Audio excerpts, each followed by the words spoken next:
एक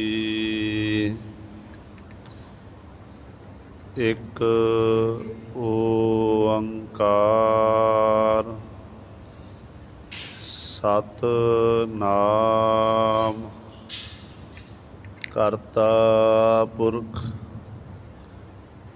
निर्भौ निर्वैर अकाल मूरत अजूनी सैभं गुर प्रसाद दंडौत बंदन अनक बार सर्व कला समरथ डोलन ते राखो प्रभु नानक दे कर हाथ इक मन पुरख ध्याए वरदाता संत सहार सदा विख्याता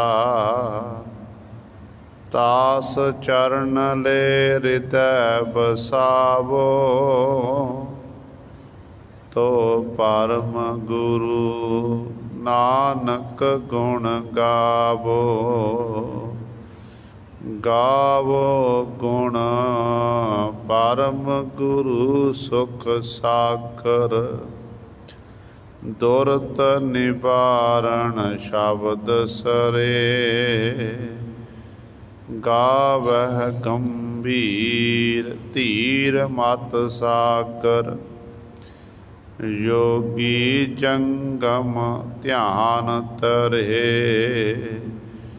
गावह इंद्राद भगत प्रहलादक आत्म रस जिन जानियो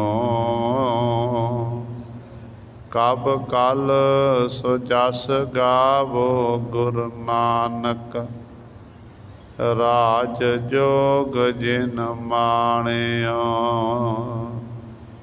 बाणी गुरु गुरु है बाणी बिच बाणी अमृत सारे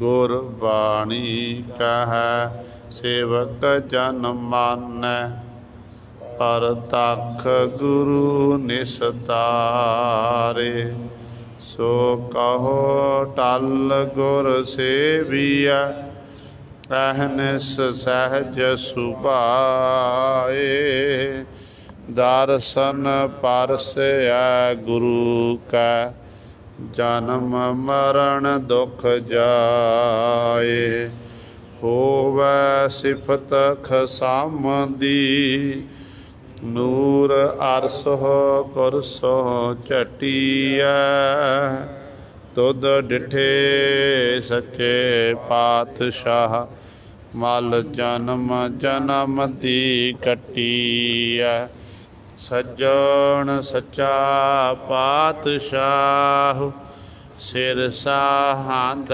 साहो जिस पास बैठिया सोहिया सबना दा बेसाहो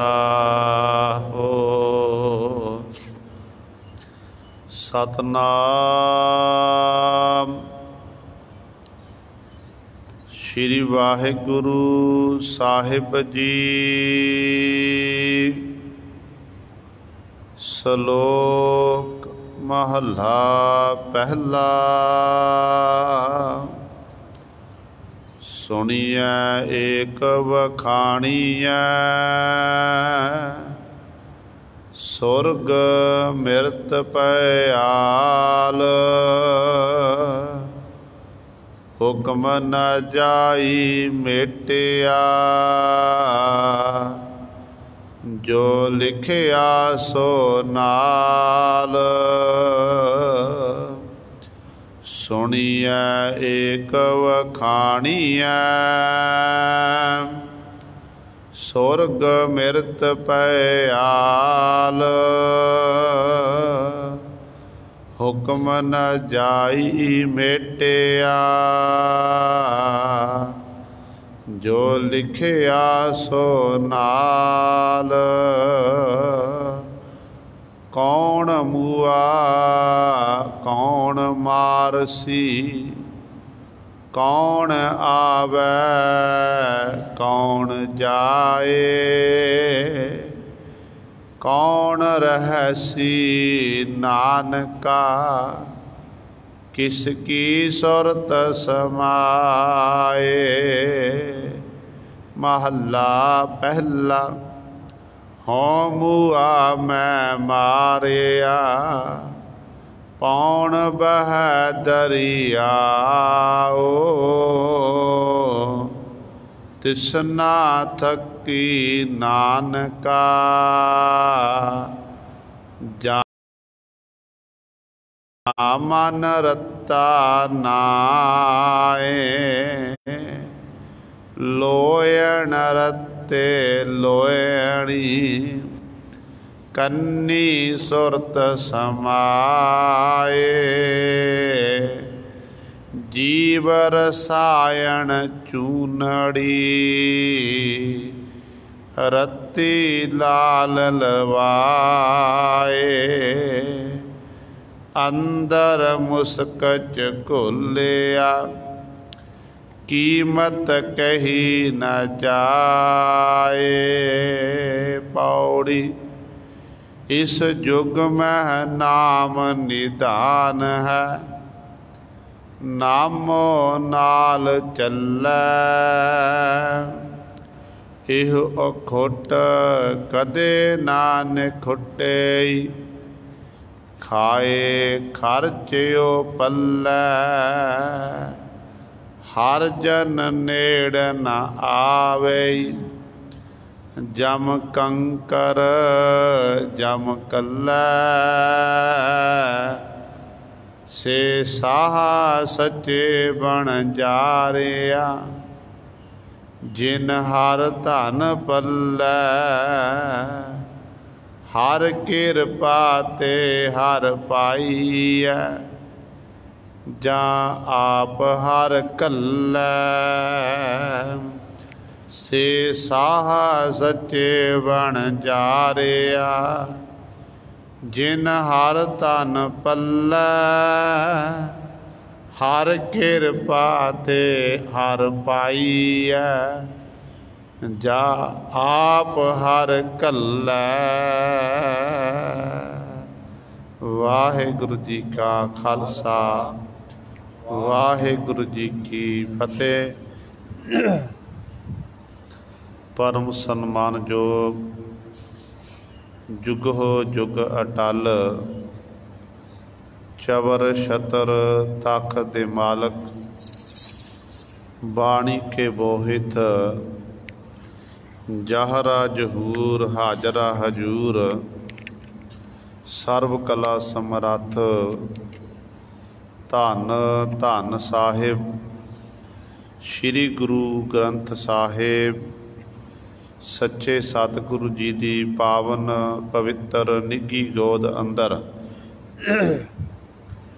जुड़ बैठे गुरु रूप गुरु सबारे सत संगी जनों आप जी बड़ भागे हो जो दशमेश पिता गुरु कलगीधर सतगुरु अमृत के दाते सर्वांश दानी साहिब कमाल धन धन साहिब श्री गुरु गोबिंद सिंह महाराज जी दी चरण छो धरती महान पवित्र अस्थान गुरुद्वारा मंजी साहिब आलमगीर विखे अमृत बेले तो हाजरियां भर के सत संगत करके सतगुरु महाराज जी दियां खुशियां प्राप्त कर रहे हो। साहिबां दे पावन दरबार दे विच अमृत बेले तो सजे हुए दीवाना विच ਆਪ ਜੀ ਨੇ ਸਤਿਕਾਰਯੋਗ ਗੁਰੂ ਘਰ ਦੇ ਕੀਰਤਨੀਆਂ ਪਾਸੋਂ ਸ਼੍ਰੀ ਆਸਾ ਜੀ ਕੀ ਵਾਰ ਦੇ ਕੀਰਤਨ ਸ਼ਰਵਣ ਕੀਤੇ ਹਨ। ਸੋ ਆਓ ਗੁਰੂ ਸਵਾਰਿਓ, ਸਮਾਂ ਹੈ ਜੋ ਚੱਲ ਰਹੀ ਲੜੀਵਾਰ ਗੁਰਬਾਣੀ ਦੀ ਕਥਾ ਮਾਰੂ ਰਾਗ ਦੀ ਪਹਿਲੀ ਵਾਰ ਵਿੱਚੋਂ ਆਪ ਸੰਗਤਾਂ ਸ਼ਰਵਣ ਕਰਦੀਆਂ ਆ ਰਹੀਆਂ ਹਨ। ਜੋ ਪਾਵਨ ਸ਼ਲੋਕ ਆਪ ਜੀ ਨੇ ਹੁਣੇ ਹੀ ਸ਼ਰਵਣ ਕੀਤਾ ਹੈ, ਇਸ ਪਾਵਨ ਸ਼ਬਦ ਦੀ, ਪਾਵਨ ਸ਼ਲੋਕ ਦੀ ਆਪਾਂ ਨੇ ਵਿਚਾਰ ਸ਼ਰਵਣ ਕਰਨੀ ਹੈ। ਆਓ ਆਪਣੀਆਂ ਮਨ ਬਿਰਤੀਆਂ ਇਕਾਗਰ ਕਰੀਏ, ਧਿਆਨ ਗੁਰੂ ਚਰਨਾਂ ਨਾਲ ਜੋੜੀਏ ਤੇ ਗੁਰੂ ਮਹਾਰਾਜ ਜੀ ਦੇ ਪਾਵਨ ਉਪਦੇਸ਼ ਨੂੰ ਹਿਰਦਿਆਂ ਵਿੱਚ ਵਸਾ ਕੇ ਆਪਣਾ ਜੀਵਨ ਸਫਲਾ ਕਰੀਏ। ਕਰੋ ਸਾਰੇ ਆਪਣੀ ਰਸਨਾ ਪਵਿੱਤਰ ਤੇ ਉਚਾਰਨ ਕਰੋ ਜੀ ਸਤਨਾਮ ਸ਼੍ਰੀ ਵਾਹਿਗੁਰੂ ਸਾਹਿਬ ਜੀ। ਸ਼ਲੋਕ ਮਹੱਲਾ ਪਹਿਲਾ। ਸੁਣੀਐ ਏਕ ਵਖਾਣੀਐ, ਸੁਰਗ ਮਿਰਤ ਪਿਆਲ। ਹੁਕਮ ਨ ਜਾਈ ਮੇਟਿਆ, ਜੋ ਲਿਖਿਆ ਸੋ ਨਾਲ। ਧੰਨ ਧੰਨ ਸਾਹਿਬ ਸ੍ਰੀ ਗੁਰੂ ਨਾਨਕ ਦੇਵ ਮਹਾਰਾਜ ਜੀ 1091 ਅੰਕ ਤੇ 15ਵੇਂ ਸ਼ਲੋਕ ਦੁਆਰਾ ਸਾਨੂੰ ਪਾਵਨ ਉਪਦੇਸ਼ ਬਖਸ਼ਿਸ਼ ਕਰ ਰਹੇ ਹਨ। ਅੱਜ ਦੇ ਇਸ ਪਾਵਨ ਸ਼ਬਦ ਦੁਆਰਾ ਗੁਰੂ ਪਾਤਸ਼ਾਹ ਜੀ ਆਰੰਭਤਾ ਦੇ ਵਿੱਚ ਇਹ ਦੱਸ ਰਹੇ ਹਨ ਕਿ ਪਰਿਪੂਰਨ ਪਰਮਾਤਮਾ ਜਿਹੜਾ ਹੈ ਉਹ ਸਾਰੀਆਂ ਥਾਵਾਂ 'ਤੇ ਸਮਾਇਆ ਹੋਇਆ ਹੈ, ਉਹਦਾ ਹੀ ਪਸਾਰਾ ਫੈਲਿਆ ਹੋਇਆ ਹੈ। ਤੇ ਸਤਿਗੁਰੂ ਕਹਿੰਦੇ ਨੇ ਕਿ ਸੁਣੀਐ, ਸੁਣੀਐ ਏਕ ਵਖਾਣੀਐ। ਕਹਿੰਦੇ ਜਦੋਂ ਭਾਈ ਮੈਂ ਆਪਣੇ ਕੰਨਾਂ ਦੇ ਨਾਲ ਸਿਫਤ ਸੁਣਦਾ, ਵਡਿਆਈ ਸੁਣਦਾ, ਉਦੋਂ ਮੈਂ ਕਿਸੇ ਮਨੁੱਖ ਦੀ ਵਡਿਆਈ ਨਹੀਂ ਸੁਣਦਾ, ਮਨੁੱਖ ਦੀ ਸੋਭਾ ਨਹੀਂ ਸੁਣਦਾ। ਤੇ ਪਾਤਸ਼ਾਹ ਕਹਿਣ ਲੱਗੇ ਕਿ ਮੈਂ ਇੱਕ ਨੂੰ ਹੀ ਸੁਣਦਾ ਹਾਂ, ਇੱਕ ਦੀ ਸਿਫਤ ਸਲਾਹ ਸੁਣਦਾ ਹਾਂ ਤੇ ਇੱਕ ਏਕ ਵਖਾਣੀ ਹੈ। ਤੇ ਵਖਿਆਣ ਵੀ ਇੱਕ ਪਰਮਾਤਮਾ ਦੇ ਗੁਣਾਂ ਦਾ ਕਰਦਾ ਹਾਂ। ਮੈਂ ਕਿਸੇ ਦੇਵੀ ਦੇਵਤੇ, ਕਿਸੇ ਹੋਰ ਦੀ ਮੈਂ ਪੂਜਾ ਨਹੀਂ ਕਰਦਾ, ਕੇਵਲ ਇੱਕ ਪਰਮੇਸ਼ਰ ਦਾ ਹੀ ਮੈਂ ਵਰਣਨ ਕਰਦਾ, ਜਿਹੜਾ ਪਰਿਪੂਰਨ ਪਰਮੇਸ਼ਰ ਸਾਰੀਆਂ ਥਾਵਾਂ 'ਤੇ ਰਮਿਆ ਹੋਇਆ ਹੈ, ਜਿਹਦਾ ਕਣ ਕਣ ਵਿੱਚ ਵਾਸਾ ਹੈ। ਉਹ ਪਰਮੇਸ਼ਰ ਜਿਹੜਾ ਇੰਨੀ ਤਾਕਤ ਦਾ ਮਾਲਕ ਵਾਹਿਗੁਰੂ ਹੈ। ਸਤਿਗੁਰੂ ਕਹਿੰਦੇ ਨੇ ਫਿਰ ਉਹ ਰਹਿੰਦਾ ਕਿੱਥੇ? ਪੁੱਛਿਆ, ਜਗਿਆਸੂਆਂ ਨੇ ਸਵਾਲ ਕੀਤਾ। ਪਾਤਸ਼ਾਹ ਜੀ ਉੱਤਰ ਦਿੰਦੇ ਨੇ ਕਿ ਸੁਰਗ ਮਛ ਮਿਰਤ ਪਿਆਲ। ਸਵਰਗ ਲੋਕ ਵਿੱਚ ਵੀ, ਇਸ ਮਾਤ ਲੋਕ ਦੇ ਵਿੱਚ ਵੀ, ਪਤਾਲ ਲੋਕ ਦੇ ਵਿੱਚ ਵੀ, ਤਿੰਨਾਂ ਲੋਕਾਂ ਦੇ ਵਿੱਚ ਇੱਕ ਪਰਮੇਸ਼ਰ ਵਾਹਿਗੁਰੂ ਦਾ ਵਾਸਾ ਹੈ, ਜਿਹਨੂੰ ਮੈਂ ਆਪਣੇ ਕੰਨਾਂ ਨਾਲ ਸੁਣਦਾ ਹਾਂ, ਜਿਹਦੀ ਮੈਂ ਵਡਿਆਈ ਆਪਣੇ ਮੁਖੋਂ ਕਰਦਾ ਹਾਂ। ਉਹ ਵਾਹਿਗੁਰੂ ਹੀ ਸਾਰੀਆਂ ਥਾਵਾਂ 'ਤੇ ਸਮਾਇਆ ਹੋਇਆ ਹੈ। ਜਪਜੀ ਸਾਹਿਬ ਦੀ ਪਾਵਨ ਬਾਣੀ ਆਪਾਂ ਪੜ੍ਹਦੇ ਹਾਂ। ਜਪਜੀ ਸਾਹਿਬ ਦੀ ਪਾਵਨ ਬਾਣੀ ਵਿੱਚ ਆਰੰਭਤਾ ਦੇ ਵਿੱਚ ਗੁਰਦੇਵ ਪਿਤਾ ਜੀ ਦੇ ਬਚਨ ਨੇ ਕਿ ਸਭਨਾ ਜੀਆਂ ਕਾ ਇੱਕ ਦਾਤਾ, ਸੋ ਮੈਂ ਬਿਸਰ ਨਾ ਜਾਏ। ਕਿ ਸਾਰੇ ਜੀਵਾਂ ਦਾ ਇੱਕ ਦਾਤਾ ਹੈ, ਹੇ ਪਰਮੇਸ਼ਰ ਮੈਨੂੰ ਉਹ ਭੁੱਲ ਨਾ ਜਾਵੇ। ਜਿਵੇਂ ਪਾਤਸ਼ਾਹ ਜੀ ਕਹਿੰਦੇ ਨੇ, ਏਕੋ ਹੈ ਭਾਈ ਏਕੋ ਹੈ, ਸਾਹਿਬ ਮੇਰਾ ਏਕੋ ਹੈ। ਕਿ ਮੇਰਾ ਸਾਹਿਬ, ਮੇਰਾ ਮਾਲਕ ਇੱਕ ਹੈ, ਇੱਕ ਤੋਂ ਬਿਨਾਂ ਦੂਜਾ ਕੋਈ ਨਹੀਂ ਹੈ। ਉਹੀ ਇੱਕ ਪਰਿਪੂਰਨ ਪਰਮੇਸ਼ਰ ਹੀ ਸਾਰੀਆਂ ਥਾਵਾਂ 'ਤੇ ਸਮਾਇਆ ਹੋਇਆ। ਜਿਵੇਂ ਦੀਨ ਦੁਨੀਆ ਦੇ ਮਾਲਕ ਧੰਨ ਧੰਨ ਸਾਹਿਬ ਸ੍ਰੀ ਗੁਰੂ ਨਾਨਕ ਦੇ ਮਹਾਰਾਜ ਬਗਦਾਦ ਦੀ ਧਰਤੀ 'ਤੇ ਪਹੁੰਚੇ ਸਨ। ਸਤਿਗੁਰੂ ਜੀ ਨੇ ਉਸੋਂ ਦਾ ਦਸਤਗੀਰੀ ਪੀਰ ਸੀ, ਉਹਦੇ ਪੋਤਰੇ ਨੂੰ ਲੱਖਾਂ ਆਕਾਸ਼ ਲੱਖਾਂ ਪਤਾਲ ਦਿਖਾ ਦਿੱਤੇ। ਤੇ ਪੀਰ ਸਤਿਗੁਰਾਂ ਦੇ ਬਚਨਾਂ ਤੋਂ ਇੰਨਾ ਪ੍ਰਭਾਵਿਤ ਹੋਇਆ ਤੇ ਪੀਰ ਕਹਿਣ ਲੱਗਿਆ, ਮੈਂ ਤੁਹਾਨੂੰ ਆਪਣਾ ਗੁਰੂ ਮੰਨ ਲਵਾਂਗਾ, ਪੀਰਾਂ ਦਾ ਪੀਰ ਮੰਨ ਲਵਾਂਗਾ, ਪਰ ਮੇਰੇ 3 ਸਵਾਲ ਨੇ, ਤੁਸੀਂ ਮੇਰੇ 3 ਸਵਾਲਾਂ ਦਾ ਉੱਤਰ ਦੇਣਾ ਕਰੋ। ਜੇ ਮੇਰੇ ਸਵਾਲਾਂ ਦਾ ਉੱਤਰ ਦੇ ਦਿੱਤਾ ਫਿਰ ਮੈਂ ਸਮਝਾਂਗਾ ਆਪ ਜੀ ਪੀਰਾਂ ਦੇ ਪੀਰ ਹੋ। ਧੰਨ ਗੁਰੂ ਨਾਨਕ ਦੇ ਮਹਾਰਾਜ ਕਹਿਣ ਲੱਗੇ, ਪੀਰ ਜੀ ਫਿਰ ਸਵਾਲ ਕਰੋ। ਜੇ ਪਰਮੇਸ਼ਰ ਨੇ ਚਾਹਿਆ, ਕਰਤਾਰ ਨੇ ਚਾਹਿਆ, ਮਾਲਕ ਕਿਰਪਾ ਕਰੇ, ਮੈਂ ਤੁਹਾਡੇ ਸਵਾਲਾਂ ਦਾ ਉੱਤਰ ਦੇਵਾਂਗਾ, ਤੁਸੀਂ ਸਵਾਲ ਕਰੋ।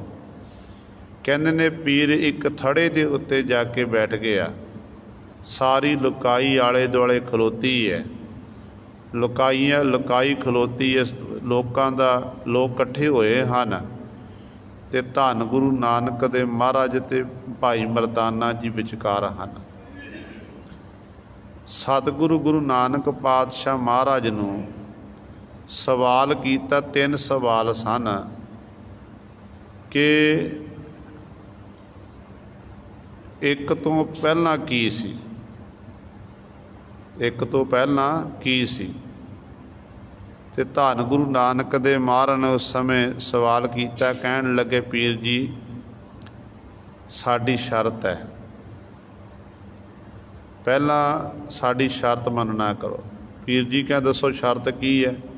ਤੇ ਧੰਨ ਗੁਰੂ ਨਾਨਕ ਦੇ ਮਹਾਰਾਜ ਕਹਿੰਦੇ ਮੋਤੀਆਂ ਦਾ ਥਾਲ ਭਰ ਕੇ ਲੈ ਕੇ ਆਵੋ।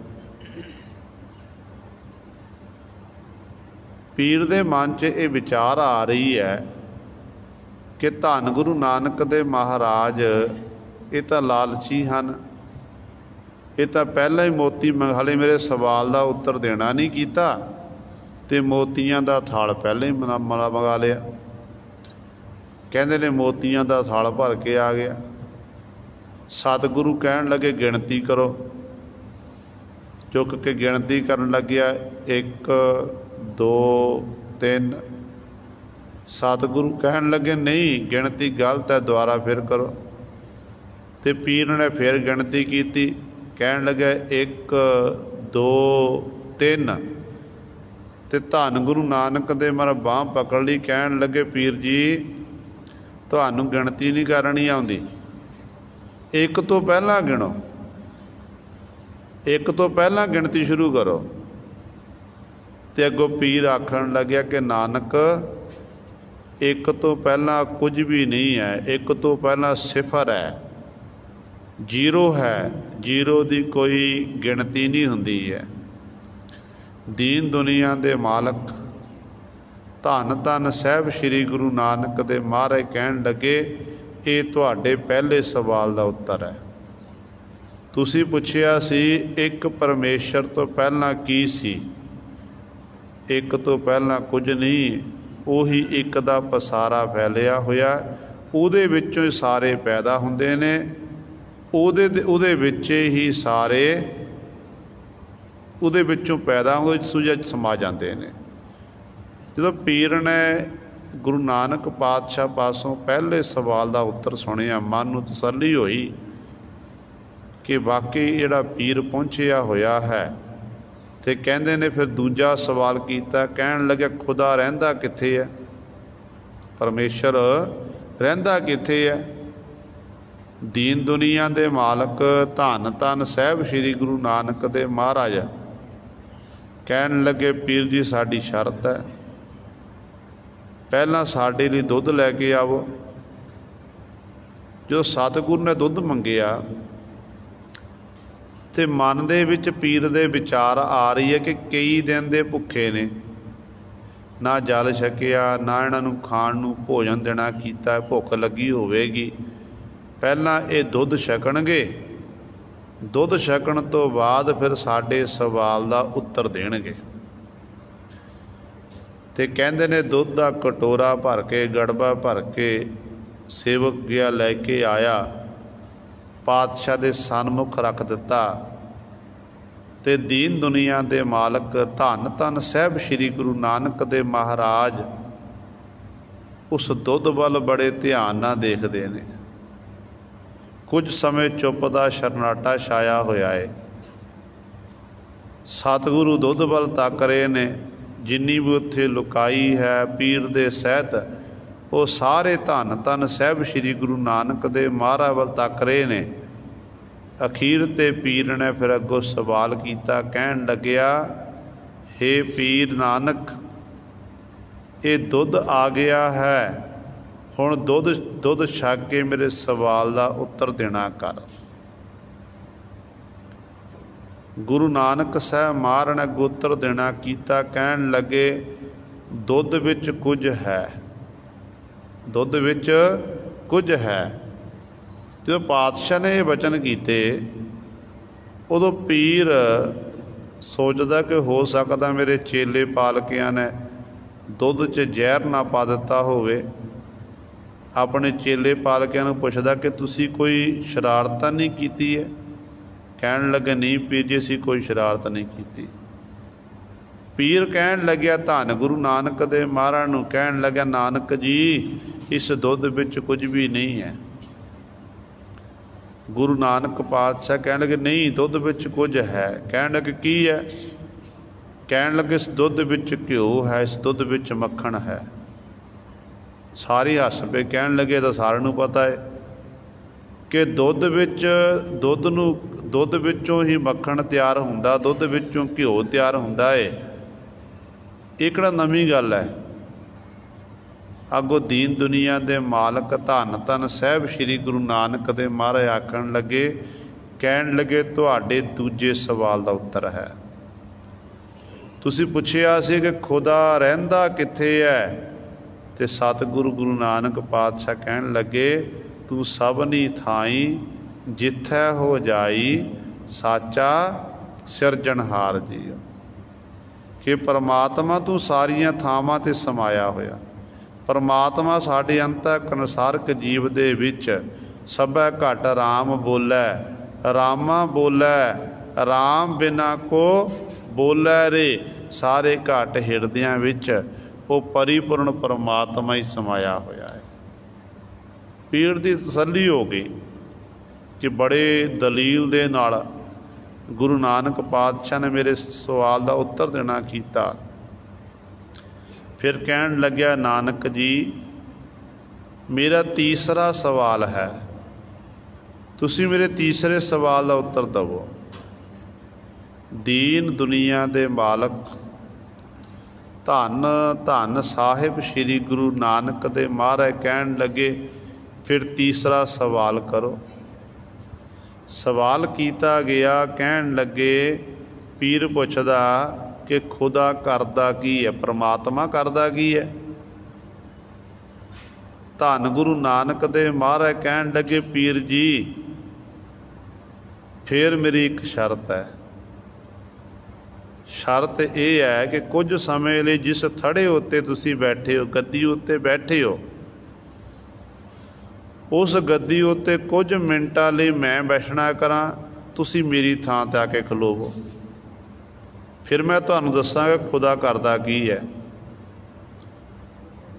ते पीर अपने संघासन तो उठे आ। दीन दुनिया दे मालक धन धन साहिब श्री गुरु नानक दे महाराज चौंकड़ा मार के बैठ के नेत्र बंद कर ले। कहते ने 2 मिनट 4 मिनट 5 मिनट 10 मिनटां का समा लंघ गया। सारे गुरु नानक पातशाह वाल तकते ने, कदे पीर वाल देखते हैं, पीर गुरु नानक पातशाह तकदा है, पर दीन दुनिया दे मालक चौंकड़ा मार के बैठे नेत्र बंद किए हुए ने। अगों पीर ने धन धन साहिब श्री गुरु नानक दे महाराज नूं सवाल किया, कहन लग्या, नानक जी मैं तुहानूं अपनी ये गद्दी बैठण लई नहीं देना कीती, मैं गद्दी दिती है तुहानूं, तुसी तुहाडे कोल मेरा सवाल है, मेरे सवाल का उत्तर देना करो। तुसी तो चौंकड़ा मार के समाधि विच बैठ गए, दीन दुनिया दे मालक धन धन साहिब श्री गुरु नानक दे महाराज कहन लगे कि पीर जी सवाल करो। कहन लगे खुदा करदा की है? सतगुरु कहन लगे हाले भी पता नहीं लग्या तुहानू। कहन लगे देख कुछ समा पहला तुसी इस संघासन ते बैठे गद्दी उत्ते बैठे सी, अज हुण मैं बैठा होया हाँ ते खुदा यही करदा राजियां नू भिखारी बना दिंदा ते भिखारियां नू राजा बना दिंदा। खुदा इन्नी वड्डी ताकत दा मालक है। राजा सरमित नहीं जानी तेरी, तेरे संतन की हो चेरी। हसतो जाए सो रोबत आवै, रोबत जाए सो हसै। बसदो होए होए सो ऊजर, ऊजड़ होए सो बसै। जल ते थल कर थल ते कुआं, कूप ते मेर करावै। धरती ते आकाश चढ़ावै, चढ़े आकाश गिरावै। इन्नी ताकत दा मालक है परमेश्वर जिहड़ा है। वो हसदियां नूं रोआ दिंदा ते रोंदियां नूं हसा दिंदा है। बसदियां नूं उजाड़ दिंदा ते उजड़िया होइआं नूं वसा दिंदा है। ते इसे तरह ही जल ते थल का, जलां तो थल पैदा कर, थलां तो जल ते थल का, थल ते कूआ। जिहड़ी वो इलाका हो जिथे कह दईए मारूथल दा इलाका, जिथे रेत ही बिल्कुल पानी ना होवे, उत्थे परमात्मा पानी दे सोमे प्रगट कर सकता है। उसे ही कूप तो मेहर करा सकता, खूह तो मेहर करा सकता। इन्नी ताकत दा मालक है। ते गुरु नानक पातशाह कहन लगे पीर जी खुदा ये करदा है, राजियां नूं भिखारी बना दिंदा, भिखारियां नूं राजे बना दिंदा है। जो दीन दुनिया दे मालक धन धन साहिब श्री गुरु नानक दे महाराज दे ये उत्तर सुनना कीते सतगुरु पातशाह पासों। ते पीर दे सहित जिन्नी भी लुकाई सी ना उत्थे, जिन्ने भी उत्थे लोग सन, सारे ही गुरु नानक पातशाह दे चरनां च डिग पे, सतगुरु नूं सजदा कीता, नमस्कार कीती है। भाई साहब भाई गुरदास जी ने इस गल की गवाही भी देना कीती है। फिर बाबा गया बगदाद नूं, बाहर जाए किया बयाना। एक बाबा अकाल रूप, दूजा रबाबी मरदाना। सुन मन नगरी भई, देख पीर भया हैराना। कहते इस तरह की खेड़ उत्थे वरती जो हड्ड बीती सी, वो भाई गुरदास जी ने अपनी वार च बयान कर दी है।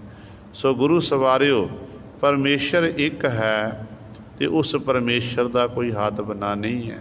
तो सतगुरु इत्थे ये वचन करते हैं कि सुनिया एक बखाणी है, सुरग मर्श मरत प्याल। कहते भाई एक नूं सुनिया जाता, एक दी ही एक दा ही बखियान किया जाता। असी एक नूं एक दी सिफत सलाह सुनते हैं, एक दी ही एक दे ही गुणां दा बखियान करते हैं। वो एक रहिंदा कित्थे है? कहते सुरगां दे विच मश मश प्यात, इस लोक दे विच भी पताल लोक दे विच भाव सारियां थावां जिहड़ा एक परमेश्वर समाया होया, उहदे ही गुणां दा असीं ज्ञान करते हैं। ते अगली पंक्ति च गुरदेव पिता जी बख्शिश कर रहे हैं। हुक्म न जाई मेटिया, जो लिखिया सो नाल। पातशाह जी फरमान करते हैं, कहते उस मालक का जिहड़ा हुक्म है ना, हुक्म मेटिया नहीं जा सकता है। सारियां दे उत्ते उस वाहिगुरु का ही हुक्म चलता। हुक्म है अंदर सब को, बाहर हुक्म ना कोय। नानक हुक्म है जे बुझै, ता होमै कह न कोय। परमात्मा का ही हुक्म सारियां दे उत्ते चल रहा, ते वाहिगुरु का हुक्म जिहड़ा है ना जाई मेटिया, मेटिया नहीं जा सकता। जो लिखिया सो नाल, जो जीव दे कर्मां विच लिख दिता, जो जीव नूं दुख ते सुख प्राप्त होने ने, वो कहते नाल निभने ही हैं, वो भोगने पैणगे। ਗੁਰਬਾਣੀ ਦੇ ਵਿੱਚ ਪਾਤਸ਼ਾਹ ਜੀ ਫਰਮਾਨ ਕਰਦੇ ਹਨ, ਕਹਿੰਦੇ ਨਾਰਾਇਣ ਨਿੰਦਸ ਕਾਏ ਭੂਲੀ ਗਵਾਰੀ, ਦੁਕ੍ਰਿਤ ਸੁਕ੍ਰਿਤ ਥਾਰੋ ਕਰਮਰੀ। ਭਗਤ ਲੋਚਨ ਸਾਹਿਬਾਨ ਜੀ ਦਾ ਇਹ ਸ਼ਬਦ ਹੈ। ਕਹਿੰਦੇ ਹੇ ਜੀਵ ਇਸਤਰੀਏ, ਨਾਰਾਇਣ ਨਿੰਦਸ ਕਾਏ ਭੂਲੀ ਗਵਾਰੀ। ਗਵਾਰ ਵੇ ਸਮਝ ਇਸਤਰੀਏ, ਨਾਰਾਇਣ ਕਹਿੰਦੇ ਨੇ ਪਰਮੇਸ਼ਰ। ਪਰਮੇਸ਼ਰ ਨੂੰ ਕਹਿੰਦੇ ਤੂੰ ਕਿਉਂ ਨਿੰਦੀ ਹੈ, ਕਿਉਂ ਨਿੰਦਿਆ ਕਰ ਰਹੀ ਹੈ। ਦੁਕ੍ਰਿਤ ਸੁਕ੍ਰਿਤ ਥਾਰੋ ਕਰਮਰੀ। ਜਿਹੜੇ ਤੈਨੂੰ ਦੁੱਖ ਆ ਰਹੇ, ਸੁੱਖ ਆ ਰਹੇ ਨੇ, ਕੋਈ ਸੁੱਖ ਭੋਗਦਾ ਕੋਈ ਦੁੱਖ ਭੋਗਦਾ, ਜ਼ਿੰਦਗੀ ਵੀ ਤੈਨੂੰ ਇਹ ਵਾਰ-ਵਾਰ ਦੇਖਣੇ ਪੈਂਦੇ ਨੇ। ਕਹਿੰਦੇ ਇਹਦੇ ਵਿੱਚ ਤੂੰ ਦੋਸ਼ ਪਰਮੇਸ਼ਰ ਨੂੰ ਨਾ ਦੇਣਾ ਕਰ। ਇਹ ਦੋਸ਼ ਤੇਰਾ ਹੈ, ਤੇਰੇ ਕਰਮ ਨੇ, ਤੇ ਤੂੰ ਆਪਣੇ ਕਰਮ ਭੋਗ ਰਹੀ ਹੈ। ਤੇ ਮਨੁੱਖ ਦੀ ਆਦਤ ਹੈ, ਜਦੋਂ ਮਨੁੱਖ ਨੂੰ ਸੁੱਖ ਪ੍ਰਾਪਤ ਹੁੰਦੇ ਨੇ, ਸੁੱਖ ਪ੍ਰਾਪਤ ਕਰਕੇ ਮਨੁੱਖ ਪਰਮਾਤਮਾ ਨੂੰ ਵਿਸਾਰ ਦਿੰਦਾ, ਭੁਲਾ ਦਿੰਦਾ। ਪਰ ਜਦੋਂ ਦੁੱਖ ਆ ਕੇ ਘੇਰਦੇ ਨੇ ਨਾ, ਦੁੱਖ ਵੇਲੇ ਮਨੁੱਖ ਫਿਰ ਪਰਮਾਤਮਾ ਨੂੰ ਲਾਂਭੇ ਦੇਣ ਲੱਗ ਪੈਂਦਾ ਹੈ। ਤੇ ਭਗਤ ਜੀ ਕਹਿੰਦੇ ਇਹ ਆਪਣੇ ਕਰਮ ਨੇ, ਜੋ ਆਪਾਂ ਕਰਮ ਕੀਤੇ ਉਹਦੇ ਮੁਤਾਬਕ ਆਪਾਂ ਫਲ ਭੋਗ ਰਹੇ ਹਾਂ। ਦੁੱਖ ਤੇ ਸੁੱਖ ਉਸ ਮਾਲਕ ਦੇ ਹੁਕਮ ਦੇ ਵਿੱਚ ਨੇ। ਇਸ ਕਰਕੇ ਉਸ ਮਾਲਕ ਦਾ ਹੁਕਮ ਨੇ ਜਿਹੜਾ ਹੈ ਉਹ ਮੇਟਿਆ ਨਹੀਂ ਜਾ ਸਕਦਾ ਹੈ। ਜੋ ਫਲ ਵਰ ਵਿਧਾਤੇ ਨੇ ਲਿਖ ਦਿੱਤਾ ਉਹ ਭੋਗਣਾ ਹੀ ਪਵੇਗਾ। ਕੌਣ ਮੂਆ ਕੌਣ ਮਾਰਸੀ, ਕੌਣ ਆਵੈ ਕੌਣ ਜਾਏ। ਅਗਲੀ ਪੰਕਤੀ 'ਚ ਪਾਤਸ਼ਾਹ ਬਖਸ਼ਿਸ਼ ਕਰ ਰਹੇ ਹਨ, ਜਦੋਂ ਜੀਵ ਜਨਮ ਲੈ ਕੇ ਸੰਸਾਰ ਵਿੱਚ ਆਉਂਦਾ, ਜਨਮ ਲੈਣ ਤੋਂ ਬਾਅਦ ਫਿਰ ਜੀਵ ਦੀ ਮੌਤ ਹੁੰਦੀ ਹੈ। ਇੱਕ ਦਿਨ ਜੀਵ ਨੇ ਸੰਸਾਰ ਤੋਂ ਜਾਣਾ ਹੀ ਹੈ। ਉਹ ਵੱਖਰੀ ਗੱਲ ਹੈ। ਕਈ ਵਾਰੀ ਜੀਵ ਜਵਾਨੀ ਵਿੱਚ ਚਲਿਆ ਜਾਂਦਾ, ਬਚਪਨ ਵਿੱਚ ਬੱਚੇ ਚਲੇ ਜਾਂਦੇ ਨੇ, ਜਵਾਨੀ 'ਚ ਬੱਚੇ ਕਦਮ ਰੱਖਦੇ ਤੇ ਉਦੋਂ ਕੋਈ ਨਾ ਕੋਈ ਅਣਸੁਖਾਵੀ ਘਟਨਾ ਵਾਪਰਦੀ ਤੇ ਬੱਚੇ ਚਲੇ ਜਾਂਦੇ ਨੇ। ਹਾਲਾਂਕਿ ਬਜ਼ੁਰਗਾਂ ਨੇ ਜਾਣਾ, ਜਵਾਨੀ ਤੋਂ ਬਾਅਦ ਬੁਢਾਪਾ ਆਉਣਾ, ਉਹ ਤਾਂ ਅਟੱਲ ਸੱਚਾਈ ਇੱਕ ਦਿਨ ਖਤਮ ਹੋਣਾ। ਪਰ ਜਦੋਂ ਕੋਈ ਨੌਜਵਾਨ ਚਲਿਆ ਜਾਵੇ ਨਾ, ਉਦੋਂ ਮਨ ਨੂੰ ਬਹੁਤ ਭਾਰੀ ਸੱਟ ਲੱਗਦੀ ਹੈ। ਕਾਰਨ ਕੀ ਹੈ? ਅਸੀਂ ਮੋਹ ਦੀਆਂ ਤੰਦਾਂ ਵਿੱਚ ਬੱਧੇ ਹੋਏ ਹਾਂ। ਹਾਲਾਂਕਿ ਪਰਮਾਤਮਾ ਦੇ ਹੁਕਮ ਵਿੱਚ ਸਹੀ ਹੈ। ਵਾਹਿਗੁਰੂ ਪਰਮਾਤਮਾ ਦਾ ਹੁਕਮ ਹੈ, ਉਹਦੀ ਨਿਗਾਹ ਦੇ ਵਿੱਚ, ਕਿਉਂਕਿ ਪਰਮਾਤਮਾ ਹਰੀ ਨਾਹੀਂ ਡੱਡਰੀ ਪੱਕੀ ਵੱਢਣਹਾਰ। ਸਾਡੀ ਨਿਗਾਹ ਵਿੱਚ ਉਹ ਕੱਚੀ ਫਸਲ ਹੈ, ਸਾਡੀ ਨਿਗਾਹ ਵਿੱਚ ਕੱਚੀ ਫਸਲ ਹੈ। ਨੌਜਵਾਨ ਚਲਿਆ ਗਿਆ, ਕੱਚੀ ਫਸਲ ਹੈ ਕਿ ਫਲਾਣੇ ਘਰ ਬੜਾ ਨੁਕਸਾਨ ਹੋਇਆ, ਨੌਜਵਾਨ ਚਲਿਆ ਗਿਆ, ਆਹ ਹੋ ਗਿਆ। ਪਰ ਰੱਬ ਦੀ ਨਿਗਾਹ ਵਿੱਚ, ਪਰਮਾਤਮਾ ਦੀ ਨਿਗਾਹ ਵਿੱਚ ਪੱਕੀ ਫਸਲ ਸੀ ਤੇ ਵਾਹਿਗੁਰੂ ਨੇ ਵੱਢ ਲਈ। ਜਿਵੇਂ ਕਿਸੇ ਵਿਦਵਾਨ ਦੇ ਬੋਲਣ ਨਾ, ਕਹਿੰਦੇ ਇੱਕ ਨਾ ਦੇ ਕਰ ਪੁੱਤ, ਪੁੱਤਾਂ ਕਰ ਪੋਤਰੇ, ਇੱਕ ਨਾ ਦੇ ਕਰ ਧੀ, ਧੀਆਂ ਕਰ ਦੋਤਰੇ, ਇੱਕ ਨਾ ਦੇ ਕਰ ਇੱਕ ਓਏ ਪੀ ਜਾਏ ਮਰ, ਬਜੀਦਾ ਕੌਣ ਆਖੇ ਸਾਹਿਬ ਨੂੰ ਇੰਜ ਨਹੀਂ ਇੰਜ ਕਰ। ਖੇਡਾਂ ਨੇ ਰੱਬ ਦੀਆਂ ਸਾਰੀਆਂ। ਕਈਆਂ ਦਾ ਪਰਿਵਾਰ ਐਡਾ ਵੱਡਾ, ਘਰ ਵਿੱਚ ਪੁੱਤਰ, ਪੁੱਤਰਾਂ ਦੇ ਗਾਂ ਪੋਤਰੇ ਹੋ ਗਏ, ਪੜੋਤੇ ਦੇਖ ਰਿਹਾ ਆਪਣੇ। ਇੱਕ ਐਸੇ ਨੇ ਧੀਆਂ ਨੇ, ਧੀਆਂ ਘਰ ਅੱਗੇ ਦੋਤਰੇ ਪੈਦਾ ਹੋ ਗਏ। ਇੱਕ ਐਸਾ ਪਰਿਵਾਰ ਜਿਹਦੇ ਘਰ ਵਿੱਚ ਇੱਕ ਬੱਚਾ ਹੈ, ਇੱਕ ਬੱਚੇ ਉੱਤੇ ਹੀ ਆਸ ਰੱਖੀ ਹੋਈ ਹੈ, ਪਰ ਕਹਿੰਦੇ ਉਹ ਬੱਚਾ ਵੀ ਰਸਤੇ ਦੇ ਵਿੱਚ ਧੋਖਾ ਦੇ ਗਿਆ, ਉਹ ਬੱਚਾ ਵੀ ਸਾਥ ਛੱਡ ਗਿਆ। ਦੁੱਖ ਲੱਗਿਆ ਨਾ। ਕਿਸੇ ਨਾਲ ਪਰਮਾਤਮਾ ਕਿਰਪਾ ਕਰੇ, ਹਰ ਇੱਕ ਨੂੰ ਲੰਬੀ ਆਜੂ ਬਖਸ਼ਿਸ਼ ਕਰੇ, ਤੰਦਰੁਸਤੀਆਂ ਦਾਤ ਬਖਸ਼ਿਸ਼ ਕਰੇ। ਪਰ ਹੈ ਸੱਚਾਈ ਹੈ, ਜੇ ਉਹ ਵੀ ਚਲਿਆ ਜਾਵੇ ਤੇ ਆਪਾਂ ਕੁਝ ਨਹੀਂ ਕਰ ਸਕਦੇ। ਪਰਮਾਤਮਾ ਦੇ ਹੁਕਮ ਦੇ ਵਿੱਚ ਹੈ। ਵਾਹਿਗੁਰੂ ਹੀ ਪੈਦਾ ਕਰਦਾ ਤੇ ਵਾਹਿਗੁਰੂ ਹੀ ਲੈਤਾ ਕਰਨ ਵਾਲਾ ਹੈ। तो वो मालक ही जम्मण मरना उस मालक के हुक्म दे विच है, क्योंकि जम्मण मरना हुक्म है, भाणै आवे जाए। उस वाहिगुरू के हुक्म दे विच ही सब कुछ है। इस करके पातशाह जी कह रहे ने कौन मूआ, कहते कौन मरिया भाई, कौन मार सी, कोई किसी नूं कौन मार सकदा। कौन आवे, कौन कहते जन्म लैके आउंदा, कौन जाए, किहड़ा कहते संसार तो फिर जांदा चलिया जांदा है। ते अगली पंक्ति पातशाह कहते ने कौन रहसी नानका किसकी सुरत समाए। कहते ने कौन रहसी, नानक गुरु जी चारण करते हैं, कहते संसार विच किहड़ा रहन वाला, किहदी कहते सुरत जिहड़ी है वो परमात्मा विच वाहिगुरू दे शब्द विच समा जाती है। इहो जे कौन हन। ते सतगुरु जी ये पहले पंक्तियां में सवाल किए गए ने, जिहड़ियां पंक्तियां आज श्रवण कीतियां ने, कौन मूआ, कौन मार सी, कौन आवे, कौन जाए, किहड़ा कहंदे मरदा है, किहनूं कोई मारदा है, किहड़ा कहंदे जन्म लैके आउंदा, फिर कहंदे संसार तो गुज करदा। फिर सतगुरु कहंदे ने कौन रहसी नानका, संसार विच कौन रहन वाला है ना, कहंदे किस की सुरत समाए, वो किहड़ा जीव है जिहदी सुरत उस परमात्मा जाके समा जाती है, वाहिगुरू विच अभेद लीन हो जाता है। हुण अगले बंद दे विच महल्ले दे विच दीन दुनिया दे मालक धन धन साहिब श्री गुरु नानक देव महाराज इन्हां सवालों का उत्तर दे रहे ने। सतगुरु कृपा कर रहे हैं। महला पहला हो मूआ मैं मारिया पौन बह दरियाओ, तृष्णा थकी नानका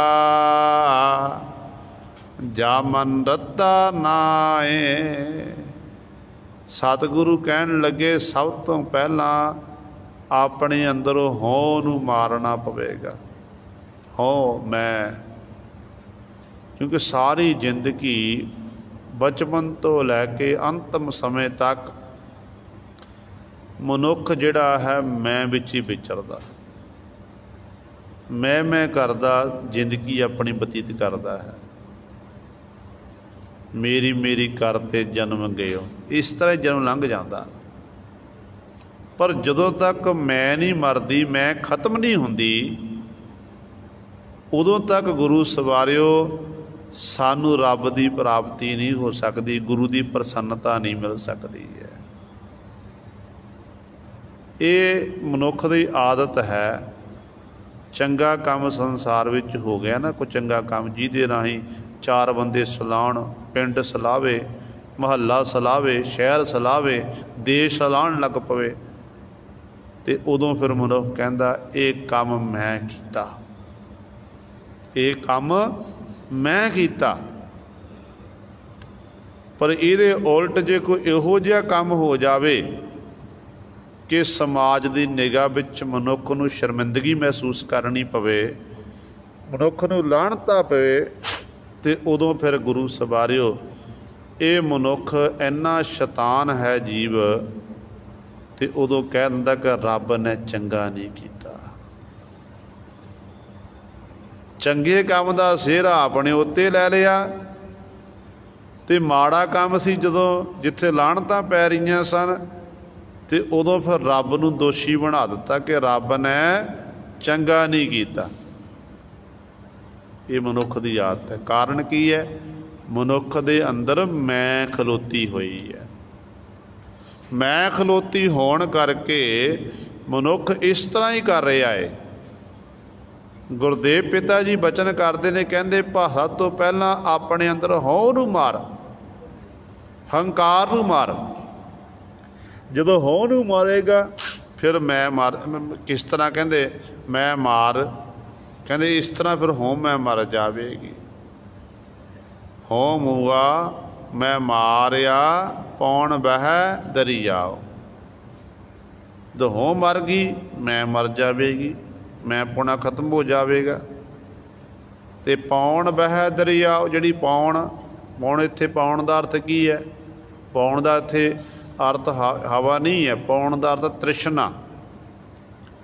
ਮਨੁੱਖ ਦੇ ਅੰਦਰ ਜਿਹੜੀ ਤ੍ਰਿਸ਼ਨਾ ਨਾ, ਉਹ ਦਰਿਆ ਦੀ ਨਹੀਂ ਵਗ ਰਹੀ। ਜੇ ਦਰਿਆ ਦਾ ਪਾਣੀ ਵਗਦਾ ਨਾ, ਪਾਣੀ ਦਰਿਆ ਦਾ, ਨਦੀਆਂ ਦਾ ਪਾਣੀ ਵਗਦਾ ਹੈ, ਇੰਝ ਕਹਿੰਦੇ ਤੀਵਰ ਇੱਛਾ ਦਰਿਆ ਦੀ ਨਿਆਏ ਜੀਵ ਦੇ ਅੰਦਰ ਪੈਦਾ ਹੁੰਦੀ ਹੈ। ਨਿਤਾਪਤੀ ਨਵੀਨ, ਇੱਕ ਦੀ ਇੱਛਾ ਰੱਖੀ ਮਨ 'ਚ, ਮੈਨੂੰ ਆਹ ਪ੍ਰਾਪਤ ਹੋ ਜਾਵੇ, ਅਤੇ ਪਰਮਾਤਮਾ ਨੇ ਕਿਰਪਾ ਕੀਤੀ, ਉਹ ਤ੍ਰਿਸ਼ਨਾ ਜਿਹੜੀ ਸੀ ਪੂਰੀ ਕਰਤੀ, ਉਹਨੂੰ ਉਹ ਪਦਾਰਥ ਮਿਲ ਗਿਆ। ਫਿਰ ਇੱਕ ਪਦਾਰਥ ਮਿਲਿਆ, ਦੂਜੀ ਤ੍ਰਿਸ਼ਨਾ ਸ਼ੁਰੂ ਹੋ ਗਈ, ਨਹੀਂ ਮੈਂ ਆਹ ਵੀ ਲੈ ਲਵਾਂ। ਪਹਿਲਾਂ ਮਨ 'ਚ ਵਿਚਾਰ ਆਈ ਕਿ ਮੇਰਾ ਮਕਾਨ ਬਣ ਜਾਵੇ, ਮੇਰਾ ਘਰ ਬਣ ਜਾਵੇ। ਰੱਬ ਨੇ ਬਣਾਤਾ ਘਰ। ਫਿਰ ਵਿਚਾਰ ਆ ਗਈ, ਥੋੜ੍ਹਾ ਸਮਾਂ ਲੰਘਿਆ ਕਿ ਮੇਰੇ 2 ਬੱਚੇ ਨੇ, ਇੱਕ ਮਕਾਨ ਮੈਂ ਹੋਰ ਬਣਾ ਦਿਆਂ। ਇਹ ਤਾਂ ਇੱਕ ਬੱਚੇ ਲਈ ਹੋ ਗਿਆ, ਅਤੇ ਇੱਕ ਹੋਰ ਬਣਾਉਣਾ ਕਰਾਂ ਤਾਂ ਕਿ ਵੱਖਰੇ ਵੱਖਰੇ ਆਪਣਾ ਕਮਾਉਣ, ਆਪਣਾ ਖਾਣ। ਅਤੇ ਫਿਰ ਗੁਰੂ ਸਵਾਰੇ ਤ੍ਰਿਸ਼ਨਾ ਜਿਹੜੀ ਤ੍ਰਿਸ਼ਨਾ ਵਧੀ। ਚਲੋ ਖੇਡ ਵਰਤੀ ਪਰਮਾਤਮਾ ਨੇ, ਦੂਜਾ ਪਲਾਟ ਲਿਆ, ਦੂਜਾ ਮਕਾਨ ਵੀ ਤਿਆਰ ਹੋ ਗਿਆ। ਇੱਥੇ ਫਿਰ ਸਟੋਪ ਨਹੀਂ ਲੱਗਿਆ, ਇੱਥੇ ਹੋਰ ਅੱਗੇ ਵੱਧ ਗਈ, ਅੱਗੇ ਪੋਤਰਿਆਂ ਵਾਲਾ ਹੋ ਗਿਆ। ਅਤੇ ਫਿਕਰ ਪੈ ਗਿਆ ਕਿ ਮੇਰੇ ਬੱਚੇ ਜਿਹੜੇ ਨਲਾਇਕ ਨੇ, ਮੇਰੇ ਜਿਹੜੇ ਪੋਤਰੇ ਨੇ, ਪੋਤਰੇ ਕੀ ਕਰਨਗੇ?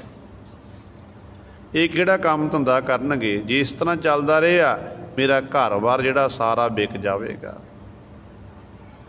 ਫਿਰ ਗੁਰੂ ਤ੍ਰਿਸ਼ਨਾ ਹੋਰ ਵਧੀ।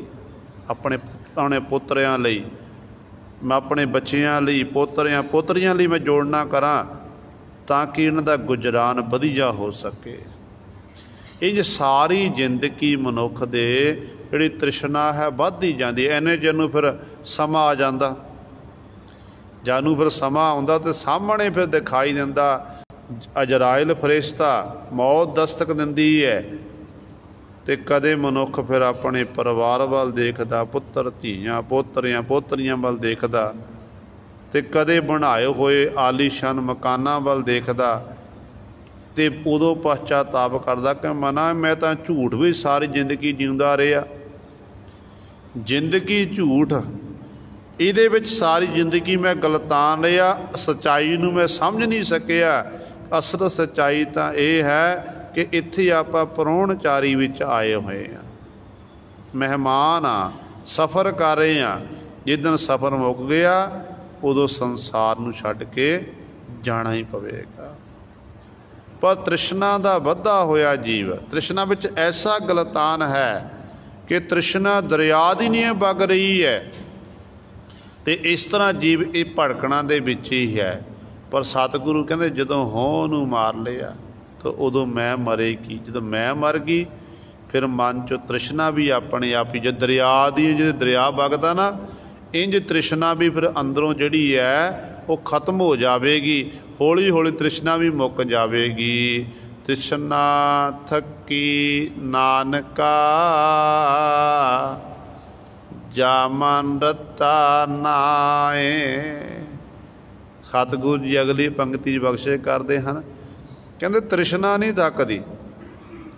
ਤ੍ਰਿਸ਼ਨਾ ਦੀ ਹਾਲਤ ਕੈਸੀ ਹੈ? ਜਿਵੇਂ ਬਹੁਤ ਸਾਰੀਆਂ ਲੱਕੜਾਂ ਬਾਲਣ ਇੱਕ ਥਾਂ 'ਤੇ ਇਕੱਤਰ ਕਰ ਦਈਏ ਨਾ, ਅਤੇ ਉਹਨੂੰ ਥੋੜ੍ਹੀ ਜਿਹੀ ਮਾਜ਼ਿਸ਼ ਅੱਗ ਦੇ ਦਈਏ, ਤੀਲੇ ਨਾਲ ਅੱਗ ਲਾ ਦਈਏ, ਵੱਡੇ ਭਾਂਬੜ ਬਲ ਜਾਂਦੇ ਨੇ। ਕਹਿੰਦੇ ਇਸ ਤਰ੍ਹਾਂ ਇਹ ਤ੍ਰਿਸ਼ਨਾ ਵੀ ਫਿਰ ਭਾਂਬੜਦੀ ਨੇ, ਬੜੇ ਅੰਦਰ ਲਾਟਾਂ ਛੱਡਦੀ ਹੈ। ਪਰ ਗੁਰੂ ਪਾਤਸ਼ਾਹ ਕਹਿੰਦੇ ਜਦੋਂ ਪਰਮਾਤਮਾ ਦਾ ਭੈ ਮਨ 'ਚ ਪੈਦਾ ਹੋ ਗਿਆ, ਮਨ ਵਿੱਚੋਂ ਮੈਂ ਖਤਮ ਹੋ ਗਈ, ਉਦੋਂ ਫਿਰ ਕਹਿੰਦੇ ਇਹ ਗੁਰੂ ਦੀ ਕਿਰਪਾ ਦੇ ਰਾਹੀਂ ਜਿਹੜੀ ਤ੍ਰਿਸ਼ਨਾ ਹੈ, ਨਾਨਕ ਗੁਰੂ ਜੀ ਉਚਾਰਨ ਕਰਦੇ ਨੇ, ਇਹ ਤ੍ਰਿਸ਼ਨਾ ਥੱਕ ਜਾਂਦੀ ਹੈ। ਕਦੋਂ ਥੱਕਦੀ ਹੈ?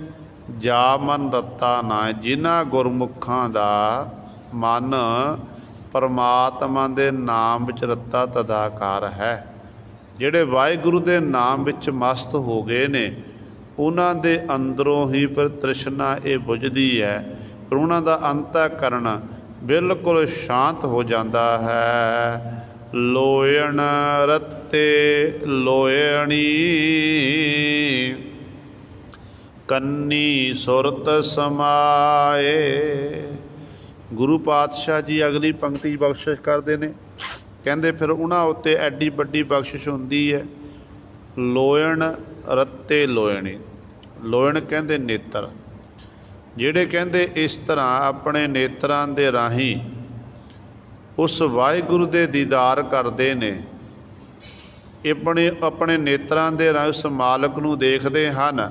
ਉਸ ਜਿਨ੍ਹਾਂ ਦੇ ਇੱਕ ਦੂਜੇ ਨੈਣ ਜਿਹੜੇ ਨੇ ਪਰਮਾਤਮਾ ਦੇ ਰੰਗ ਵਿੱਚ ਅਭੇਦ ਹੋ ਜਾਂਦੇ, ਲੀਨ ਹੋ ਜਾਂਦੇ ਨੇ। ਅਤੇ ਸਤਿਗੁਰੂ ਕਹਿੰਦੇ ਨੇ ਕੰਨੀ ਸੁਰਤ ਸਮਾਏ। ਕੰਨਾਂ ਦੇ ਰਾਹੀਂ ਉਹ ਚੁਗਲੀ ਨਿੰਦਿਆ ਨਹੀਂ ਸੁਣਦੇ ਫਿਰ ਕਿਸੇ ਦੀ, ਕੰਨਾਂ ਦੇ ਰਾਹੀਂ ਉਹ ਮਾਲਕ ਦੀ ਸਿਫਤ ਸੁਣਦੇ ਨੇ, ਮਾਲਕ ਦੀ ਵਡਿਆਈ ਸੁਣਦੇ ਹਨ। ਵਡਿਆਈ ਸੁਣ ਕੇ ਫਿਰ ਉਹ ਗੁਰੂ ਸਵਾਰੇ ਇਸ ਤਰ੍ਹਾਂ ਸੁਰਤੀ ਕਰਕੇ ਉਸ ਮਾਲਕ ਦੇ ਚਰਨਾਂ ਵਿੱਚ ਹੀ ਸਮਾ ਜਾਂਦੇ ਨੇ। ਜਪਣ ਨਾਲੋਂ ਸੁਣਨ ਵਾਲੀ ਭਗਤੀ ਵੱਡੀ ਮੰਨੀ ਗਈ ਹੈ। ਜਦੋਂ ਕੋਈ ਵਕਤਾ ਸਟੇਜ ਉੱਤੇ ਬੋਲਦਾ ਨਾ, ਸਰੋਤੇ ਬੈਠੇ ਹੁੰਦੇ ਨੇ, ਅਤੇ ਸਰੋਤਿਆਂ ਵਿੱਚ ਵਕਤੇ ਨਾਲੋਂ ਵੱਧ ਗੁਣ ਪੈਦਾ ਹੋ ਜਾਂਦੇ ਨੇ। ਕਿਉਂਕਿ ਕਈ ਸਾਲਾਂ ਤੋਂ ਕਈ ਐਸੇ ਜਿਨ੍ਹਾਂ 'ਤੇ ਬੜੀ ਬਖਸ਼ਿਸ਼ ਹੈ, ਕਈ ਸਾਲਾਂ ਤੋਂ ਉਹ ਗੁਰੂ ਕੀਆਂ ਕਥਾ ਕਹਾਣੀਆਂ ਸੁਣਦੇ ਆ ਰਹੇ ਨੇ, ਅਤੇ ਉਹਨਾਂ ਨੂੰ ਵੱਧ ਗਿਆਨ ਹੁੰਦਾ ਹੈ। ਜਿਹੜੇ ਪ੍ਰਸੁਰਤੀ ਲਾ ਕੇ ਸੁਣਦੇ ਨੇ, ਧਿਆਨ ਨਾਲ ਸੁਣਦੇ ਨੇ, ਉਹਨਾਂ ਉੱਤੇ ਬਖਸ਼ਿਸ਼ ਹੁੰਦੀ ਹੈ। ਅਤੇ ਸਤਿਗੁਰੂ ਮਹਾਰਾਜ ਕਿਰਪਾ ਕਰ ਰਹੇ ਨੇ, ਕਹਿੰਦੇ ਭਾਈ ਕੰਨੀ ਸੁਰਤ ਸਮਾਏ। ਉਹ ਕੰਨਾਂ ਦੇ ਰਾਹੀਂ ਕਹਿੰਦੇ ਫਿਰ ਉਸ ਮਾਲਕ ਦੀ ਸਿਫਤ ਸੁਣਦੇ ਨੇ, ਵਡਿਆਈ ਸੁਣਦੇ ਹਨ। ਉਹਨਾਂ ਦੇ ਅੰਦਰੋਂ ਕਹਿੰਦੇ ਸਭ ਕੁਝ, ਕਿਸੇ ਦਿਨ ਦੀ ਚੁਗਲੀ ਨਹੀਂ ਸੁਣਦੇ। ਇਸ ਤਰ੍ਹਾਂ ਉਸ ਮਾਲਕ ਦੀ ਸਿਫਤ ਸਲਾਹ ਸੁਣ ਕੇ ਉਸ ਮਾਲਕ ਦੇ ਵਿੱਚ ਹੀ ਉਹ ਭੇਦ ਹੋ ਜਾਂਦੇ ਨੇ, ਉਹਦੇ ਨਾਮ ਰੰਗ ਵਿੱਚ ਹੀ ਤਦਾਕਾਰ ਹੋ ਜਾਂਦੇ ਹਨ। ਜੀਵ ਰਸਾਇਣ ਚੂਨੜੀ ਰੱਤੀ ਲਾਲ ਲਵਾਏ। ਪਹਿਲਾਂ ਸਤਿਗੁਰ ਨੇ ਬਚਨ ਕੀਤੇ ਲੋਇਣ, ਜਿਹੜੇ ਸਾਡੇ ਇੰਦਰੇ ਨੇ ਅਸਲ ਵਿੱਚ ਜੀਵ ਦੇ, ਅੱਖਾਂ ਹੋ ਗਈਆਂ, ਕੰਨ ਹੋ ਗਏ, ਨੱਕ ਹੋ ਗਿਆ, ਸਾਡੇ ਜਿੰਨੇ ਵੀ ਜੀਵ ਹੋ ਗਈ, ਇਹ ਸਾਰੇ ਸਾਡੇ ਇੰਦਰੇ ਨੇ। ਆਨੰਦ ਸਾਹਿਬ ਦੀ ਪਾਵਨ ਬਾਣੀ ਪੜ੍ਹਦੇ ਨਾ ਆਪਾਂ, ਆਨੰਦ ਸਾਹਿਬ ਦੀ ਪਾਵਨ ਬਾਣੀ ਵੀ ਸਤਿਗੁਰ ਨੇ ਅਖੀਰਲੇ ਜਿਹੜੀਆਂ ਪੌੜੀਆਂ ਨੇ ਨਾ, ਉਹਦੇ 'ਚ ਇੰਦਰੀਆਂ ਦੀ ਗੱਲ ਕੀਤੀ ਹੈ, ਨੇਤਰਾਂ ਦੀ ਗੱਲ ਕੀਤੀ ਹੈ, ਸਰਵਣਾਂ ਦੀ ਗੱਲ ਕੀਤੀ ਹੈ, ਫਿਰ ਸਰੀਰ ਗੁਫਾ ਦੀ ਗੱਲ ਕੀਤੀ ਹੈ। ਇਹ ਸਾਰੇ ਸਾਡੇ ਇੰਦਰੇ ਨੇ, ਅੰਦਰ ਦੇ ਜਿਹੜੇ ਇੰਦਰੀਆਂ ਦੀ ਗੱਲ ਕੀਤੀ ਹੈ। ਇੱਥੇ ਵੀ ਸਤਿਗੁਰੂ ਇੰਦਰੀਆਂ ਦੀ ਗੱਲ ਕਰ ਰਹੇ ਨੇ। ਪਹਿਲਾਂ ਲੋਇਣ ਨੇਤਰਾਂ ਦੀ ਗੱਲ ਕੀਤੀ ਹੈ, ਫਿਰ ਕੰਨਾਂ ਦੇ ਰਾਹੀਂ ਉਸ ਮਾਲਕ ਦੇ ਸਿਫਤ ਨੂੰ ਸੁਣਨਾ, ਸੁਰਤੀ ਇਕਾਗਰ ਕਰਨੀ, ਇਹ ਵੀ ਸਾਡੇ ਇਸ ਇੰਦਰੇ ਨੇ। ਹੁਣ ਸਤਿਗੁਰੂ ਜੀਵ ਦੀ ਗੱਲ ਕਰਦੇ ਨੇ। ਜੀਭਾਂ ਦੇ ਰਾਹੀਂ ਵਾਹਿਗੁਰੂ ਦਾ ਨਾਮ ਜਪਣਾ, ਮੁੱਖੋਂ ਵਾਹਿਗੁਰੂ ਵਾਹਿਗੁਰੂ ਇਸ ਤਰ੍ਹਾਂ ਜਪਣਾ। ਕਹਿੰਦੇ ਜਿਹੜੇ ਜਪਦੇ ਨੇ ਨਾ, ਪਰਮਾਤਮਾ ਦਾ ਨਾਮ ਕੀ ਹੈ? ਰਸਾਇਣ, ਰਸਾਂ ਦਾ ਆਇਣ ਹੈ। ਉਹ ਰਸਾਇਣ ਬੂਟੀ ਹੈ, ਜਿਸ ਰਸਾਇਣ ਬੂਟੀ ਨੂੰ ਪ੍ਰਾਪਤ ਕਰਕੇ ਵੱਡੇ ਵੱਡੇ ਰੋਗ ਜਿਹੜੇ ਨੇ ਜੀਵ ਦੇ ਦੂਰ ਹੋ ਜਾਂਦੇ ਨੇ। ਪਰਮਾਤਮਾ ਦਾ ਜਿਹੜਾ ਨਾਮ ਹੈ ਐਸੀ ਰਸਾਇਣ ਬੂਟੀ ਹੈ ਕਿ ਜੀਵ ਦੇ ਤਨ ਦੇ ਰੋਗ ਵੀ ਦੂਰ ਹੁੰਦੇ ਨੇ ਅਤੇ ਮਨ ਦੇ ਰੋਗ ਵੀ ਦੂਰ ਹੁੰਦੇ ਨੇ। ਪਰ ਜਿਨ੍ਹਾਂ ਨੇ ਇਹ ਰਸਾਇਣ ਬੂਟੀ ਖਾਣਾ ਕੀਤੀ, ਹੁਣ ਵੈਦ ਨੇ ਰਸਾਇਣ ਬੂਟੀ ਤਿਆਰ ਕੀਤੀ, ਰਸਾਇਣ ਮਾਰਨਾ ਕੀਤਾ, ਤਿਆਰ ਕੀਤਾ, ਦਵਾਈ ਬਣਾ ਕੇ ਵੈਦ ਨੇ ਉਹਨੂੰ ਵੇਚਣਾ ਸ਼ੁਰੂ ਕਰ ਦਿੱਤਾ। ਕੋਈ ਰੋਗੀ ਚੱਲ ਕੇ ਆਇਆ, ਰੋਗੀ ਨੇ ਗੁਰੂ ਸਵਾਰਿਓ ਉਹ ਦਵਾਈ ਲਈ, ਰਸਾਇਣ ਲਿਆ, ਅਤੇ ਰੋਗੀ ਨੂੰ ਕਹਿ ਤਾ ਉਸ ਵੈਦ ਨੇ ਕਿ ਇਸ ਤਰੀਕੇ ਨਾਲ ਇਹ ਰਸਾਇਣ ਖਾਣਾ ਹੈ, ਆਹ ਤਰੀਕੇ ਨਾਲ ਖਾਣਾ ਹੈ, ਜੇ ਤੂੰ ਖਾ ਲਵੇਗਾ ਤੇਰੇ ਰੋਗ ਸਾਰੇ ਦੂਰ ਹੋ ਜਾਣਗੇ। ਹੁਣ ਲੈਣ ਵਾਲਾ ਲੈ ਕੇ ਚਲਿਆ ਗਿਆ। ਹੁਣ ਘਰ ਦੇ ਵਿੱਚ ਉਹ ਰਸਾਇਣ ਜਿਹੜੀ ਦਵਾ ਸੀ ਉਹ ਸਾਹਮਣੇ ਰੱਖ ਦਿੱਤੀ, ਅਤੇ ਰਸਾਇਣ ਵੱਲ ਦੇਖਦਾ ਰਿਹਾ। ਨਾ ਗੁਰੂ ਸਰ ਉਸ ਰਸਾਇਣ ਨੂੰ ਜੀਭ ਉੱਤੇ ਰੱਖਿਆ, ਨਾ ਅੰਦਰ ਲੈ ਕੇ ਗਿਆ। ਕਈ ਦਿਨ ਲੰਘ ਗਏ, ਦੁਬਾਰਾ ਫਿਰ ਉਹ ਵੈਦ ਦੇ ਕੋਲ ਆ ਗਿਆ ਕਿ ਵੈਦ ਜੀ ਮੈਂ ਤੁਹਾਡੀ ਦਵਾਈ ਲੈ ਕੇ ਗਿਆ ਸੀ, मैं रसायन मैं ठीक नहीं होया। वैद पुछदा किन्नी वारी गाना कीती है? कहन लगा वैद जी खाना तो नहीं कीती, मैं सामने रख के देखदा रहा, बार बार हाथ च पकड़दा रहा कि शायद मेरा रोग इस तरीके नाल ठीक हो जाए। तो वैद कहन लगे इस तरह चाहे तू 100 साल पकड़ के रख, तेरा रोग इस तरीके नाल ठीक नहीं होना। तो रोग नूं ठीक करन दे लई तैनूं ये रसायन बूटी तैनूं अपने अंदर ले जानी पवेगी, पानी दे घोटां अंदर लगानी पवेगी। जो तेरे अंदर चली जाएगी तो उदों फिर तेरे अंदर दा रोग जिहड़ा है वो दूर होवेगा। तो सच जाणिओ साडी हालत भी ऐसी है, माफ़ करना। गुरबाणी दे गुटके, गुरबाणी दीयां पोथियां, धार्मिक लिटरेचर आपां घरां विच सजा के रखिओ। चंगी गल है सत्कार करना। जिन्ना आपां गुड़के साहिब गुरबाणी दीयां पोथियां दा सत्कार करांगे ना, उन्ना ही थोड़ा है। उच्ची थां ते रखो, उस थां ते रखो जिथे बच्चियां दा हत्थ ना पहुँच सके। सत्कार दे नरमाले बदल ना करो, जरूरी है। पर यह नहीं कि धुगबत्ती धकाई निता प्रति दर्शन तरे कीते, कदे उस किताब नूं खोल के नहीं देखना कीता, गुड़के साहिब नूं खोल के नहीं देखना कीता। आपां कहंदे ना जिंदगी साडे काम जिहड़े सिर नहीं चढ़ रहे हैं। आम तौर साडे कोल संगतां आउंदियां ने कि साडा कारोबार ठप्प है जी, कारोबार नहीं चलदा, जिंदगी साडी सानूं कामयाबी नहीं, अरदास करो। पर असल विच गुरु सवारिओ ਜਿਹੜੀਆਂ ਸਾਡੀਆਂ ਧਾਰਮਿਕ ਪੁਸਤਕਾਂ, ਧਾਰਮਿਕ ਗ੍ਰੰਥ ਘਰ ਵਿੱਚ ਪਏ ਹੋਏ ਨੇ ਨਾ, ਉਹਨਾਂ ਉਸ ਕਈ ਸਾਲਾਂ ਤੋਂ ਬੰਦ ਪਏ ਹੋਏ ਨੇ, ਕਈ ਸਾਲਾਂ ਤੋਂ ਬੰਦ ਪਏ ਹੋਏ ਨੇ। ਜਦੋਂ ਆਪਾਂ ਉਹਨਾਂ ਨੂੰ ਦੇਖਾਂਗੇ, ਖੋਲ ਕੇ ਦੇਖਿਓ, ਹੱਥ ਫੇਰਿਓ, ਖੋਲ ਕੇ ਹੱਥ ਫੇਰਿਓ, ਉਹਦੇ ਉੱਤੇ ਮਿੱਟੀ ਘੱਟਾ ਜ਼ਰੂਰ ਜੰਮਿਆ ਹੋਵੇਗਾ, ਧੂੜ ਜਿਹੜੀ ਹੈ ਜੰਮੀ ਹੋਵੇਗੀ। ਤੇ ਅਸਲ ਦੇ ਵਿੱਚ ਗੁਰੂ ਸਵਾਰੇ ਜਿਵੇਂ ਧਾਰਮਿਕ ਗ੍ਰੰਥਾਂ ਉੱਤੇ ਮਿੱਟੀ ਘੱਟਾ ਜੰਮਿਆ, ਪੜ੍ਹ ਕੇ ਆਪਾਂ ਬਚਣਾ ਨਹੀਂ ਕੀਤਾ, ਇਸੇ ਤਰ੍ਹਾਂ ਹੀ ਸਾਡੀ ਜ਼ਿੰਦਗੀ ਉੱਤੇ ਵੀ ਘੱਟਾ ਪਿਆ ਹੋਇਆ ਹੈ। ਜਦੋਂ ਗੁਰਬਾਣੀ ਦਾ ਆਪਾਂ ਸਤਿਕਾਰ ਕਰਾਂਗੇ, ਗੁਰਬਾਣੀ ਪੜ੍ਹਾਂਗੇ, ਤੇ ਫਿਰ ਸਾਡਾ ਮਿੱਟੀ ਘੱਟਾ ਜਿਹੜਾ ਹੈ ਇਹ ਸਾਡਾ ਅੰਦਰ ਧੋਤਾ ਜਾਂ ਸਾਡਾ ਅੰਦਰ ਸਾਫ਼ ਹੋਵੇਗਾ। यही कारण असल विच जिहड़े गुरबाणी दे लड़ लगे हुए ने उन्हां उत्ते मालिक दी किरपा एड्डी है, वो सतगुर दे चरणां 'च बेनती करदे ते क्षण मात्र 'च उन्हां दा कारज अपने आप सफल हो जाता है। यही कारण है जिस करके सानू सफलता नहीं प्राप्त हो रही है। तो गुरु साहिबान जी बख्शिश करते ने, कहते भाई जीव रसायन, जीव की है? रसायन है चूनड़ी, जीव रसायन चूनड़ी, रत्ती लाल लवाए। इस तरह कहते रसायन की न्याय के जीव रसायन बना ली, ये राही बार बार उस मालक का सिमरन करना, बंदगी करनी, जपी जाना। कहते इस तरह ये रत्ती गई लाल रंग दे विच, जिस तरह इस तरह लाल रंग चढ़ गया है, जिहड़ा लाल रंग कदे उतरन वाला नहीं, जिहड़ा सਦੀवी रहन वाला है, वो रंग दे विच कहंदे ये जीभा जिहड़ी है, कहंदे ये मस्त होई फिरदी है। अंदर मुस्क झकोलिया, कीमत कही ना जाए। हुण उस जीव दा जिहदी रसां दा आयन, जिन्हां ने परमेश्वर के नाम नूं अपने हिरदे अंदर वसा लिया ना, रंगिया गजां दा नाम, उन्हां दे अंदर फिर अंदर मुश्क झकोलिया, अंदर इहो जी महक पैदा हुई, जिहड़ी महक गुरु सवारे कदे मुक्कण वाली नहीं है। ऐसा नाम दे रंग विच उन्हां दा मन जिहड़ा हन तक रंगिया गया।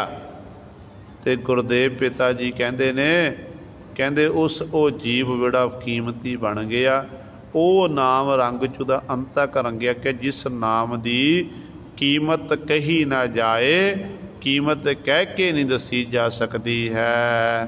पौड़ी इस जग में है ना, इस युग में है नाम निदान है, नामो नाल चलै। हुण जिहड़ी पौड़ी है ये गुरु अमरदास पातशाह की उचारण की हुई है। गुरु अमरदास पातशाह महाराज कहते ने इस युग में, ये युग विच,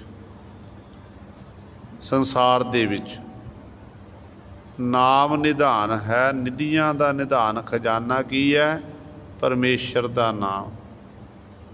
नामो नाल चलै, ये परमेश्वर दा नाम ही जीव दे नाल चलन वाला है। बाकी सब कुछ इत्थे ही है।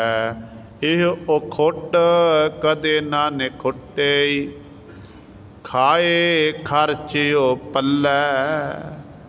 ये नाम दा खजाना ऐसा है जिहड़ा अखुट है, कदे मुक्कण वाला नहीं, कदे नहीं मुकदा है। खाए खर्चिओ पल्लै, कहते जिन्हां दे पल्ले विच ये नाम दा खजाना है, वो खांदे ने, वो इसनूं खर्चदे हन। खांदे खर्चदे भाव आप भी जपदे ने, लुकाई नूं भी जपाउंदे हन। इस तरह वो जीवन बतीत करते हैं। हर जन नेड़ न आवे, जम कंकर जम कल्लै।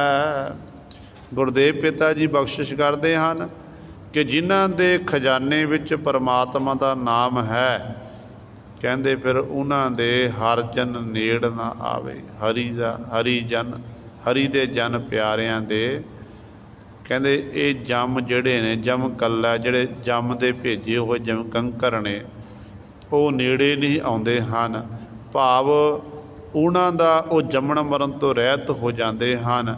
उन्हां नूं इस लोक च भी सत्कार मिलता है, पर लोक विच भी उन्होंने सत्कार ही मिलता है। से साह सच्चे बन जा रिया, जिन हर तन पल्लै। सतगुरु महाराज नूं सवाल किया गया कि पातशाह जी कृपा करके दसो असली शाह कौन है, असली बनजारा कौन है? तो गुरु पातशाह कहते ने जिहदे से शाह, वो शाह ने, वो सच्चे बनजारे हैं जिन्हां दे हर धन पल्लै, जिन्हां दे पल्ले हरि परमात्मा का नाम है, जिन्हां दे हिरदे अंदर वाहिगुरू का नाम बसिया होया, वो शाहूकार ने, वो अमीर विरसे वाले हैं, वो बनजारे हैं, नाम का व्यापार करते हैं, वो एडे वड्डे हैं।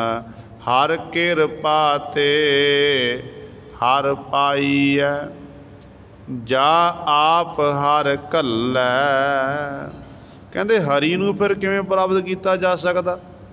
गुरु नानक धन गुरु अमरदास पातशाह सवाल किया गया तो पातशाह कहते हर किरपा ते हर पाई है। भाई हरि दी किरपा दे राही ही हरि वाहिगुरू नूं पाई है, प्राप्त किया जाता है।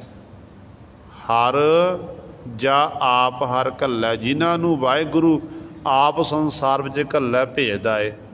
नाम जपांदा ना बस बंदगी कराउंदा, फिर आप ही नाम जपाण वाला, आप ही अपने च भेद करन वाला है, आप ही वाहिगुरू मनुखा जन्म बख्शिश करता है। तो ये इस तरह गुरु सवारे फिर वो नाम जप के अपने मनुखा जन्म सफला कर लेंदे हन। ये सतगुरु महाराज ने साडे उत्ते बख्शिश की है। दास तो बोलदियां तो एक नहीं